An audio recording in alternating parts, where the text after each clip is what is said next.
নমস্কার বন্ধুরা, শর্মিলা রান্নাঘরে সকলকে স্বাগত। আমার আজকের রেসিপি ডিম বিরিয়ানি। চলুন রেসিপিটা দেখে নেওয়া যাক। এখানে আমি একটা পাত্রে 500 গ্রাম বাসমতি চাল নিয়ে নেব। এরপর চালটা ভালো করে ধুয়ে ভিজিয়ে রেখে দেব প্রায় 1 ঘন্টা। এরপর একটা পাত্রে জল গরম হতে দেব। কিছুটা গরম হলেই দারচিনি, এলাচ, লবঙ্গ, গোলমরিচ, তেজপাতা ফ্লেভারের জন্য দিয়ে দেবো। একটু সাদা তেলও দিয়ে দেবো। এবার ডিম ও আলুগুলোকে ভেজে নেব। তার জন্য সিদ্ধ করে নেওয়া ডিমগুলো হালকা করে কেটে নিচ্ছি, যাতে মশলাগুলো ডিমের মধ্যে ঢুকে যায়। কড়াইয়ে তেল দিয়ে দেবো। তেল গরম হয়ে এলে 1 চামচ হলুদ ও 1 চামচ লঙ্কার গুঁড়ো দিয়ে দেবো। এরপর হালকা করে ডিম ও আলুগুলোকে ভেজে নেব। এরপর স্বাদমতো নুন দিয়ে দেবো। জলটা বেশ ভালো করে ফুটে এলে ভিজিয়ে রাখা চালটা দিয়ে দেবো। এবার একটু নুন দেব, যাতে চালগুলো বেশ নোনতা লাগে। চালটা 80% সেদ্ধ হয়ে এলে জল ঝরিয়ে তুলে নেব।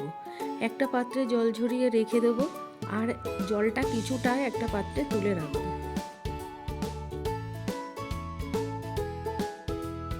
আর কড়াইয়ে 5 থেকে 6 চামচ সাদা তেল দিয়ে দেবো।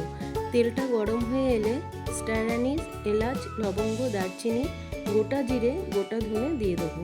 এর থেকে সুন্দর একটা স্মেল বেরোলে 2 ছোট টুকরো করে রাখা পেঁয়াজ দিয়ে দেবো। পেঁয়াজে সামান্য নুন দেবো। হালকা ব্রাউন হওয়া পর্যন্ত ভালো করে নাড়তে থাকবো। হালকা ব্রাউন হয়ে এলে কিছুটা পেঁয়াজ ভাজা তুলে নেব। এবার ওর মধ্যে আদা, রসুন, লঙ্কা, টমেটো একসাথে বেটে নিয়েছি, সেটা 4 চামচ দিয়ে দেবো। এবার 2 চামচ হলুদ গুঁড়ো দিয়ে দেবো। মশলাটা ভালো করে কষাতে থাকবো। মশলা থেকে তেল ছাড়তে শুরু করলে 1 চামচ জিরের গুঁড়ো, 2 চামচ ধনের গুঁড়ো দিয়ে ভালো করে একটু কষিয়ে ওই তুলে রাখা জলের স্টকটা সামান্য দিয়ে মশলাটা কষাবো। এবার 1 চামচ কাশ্মীরি লঙ্কার গুঁড়ো দেবো, 2 চামচ বিরিয়ানি মশলা দেবো, দিয়ে আবারও ভালো করে কষাতে থাকবো। এবার 4 চামচ ফেটানো টক দই দিয়ে ভালো করে কষাতে থাকবো। যখন মশলা থেকে তেল ছাড়া শুরু করবে, তখন কিছুটা তেল ও মশলা তুলে রাখবো। ভেজে রাখা আলু ও ডিমগুলো মশলার মধ্যে দিয়ে দেবো। আবারও তুলে রাখা বাকি স্টকটা দিয়ে দেবো।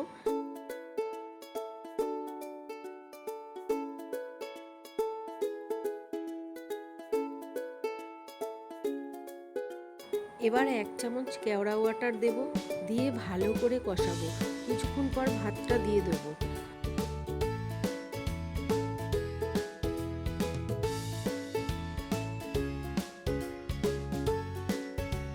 ভাতের ওপরে ভেজে রাখা পেঁয়াজ ও মশলাটা দিয়ে দেবো। 1 চামচ ঘি দিয়ে দেবো। সিলভার ফয়েল দিয়ে ভালো করে মুড়িয়ে দেবো। একটি চাটু বসিয়ে তার উপরে কড়াইটা বসিয়ে মিডিয়াম ফ্লেমে 20 মিনিট স্টিম হতে দেবো। এবার গ্যাসের ফ্লেমটা অফ করে দেবো। 30 মিনিট পর খুলে নিয়ে সার্ভ করব।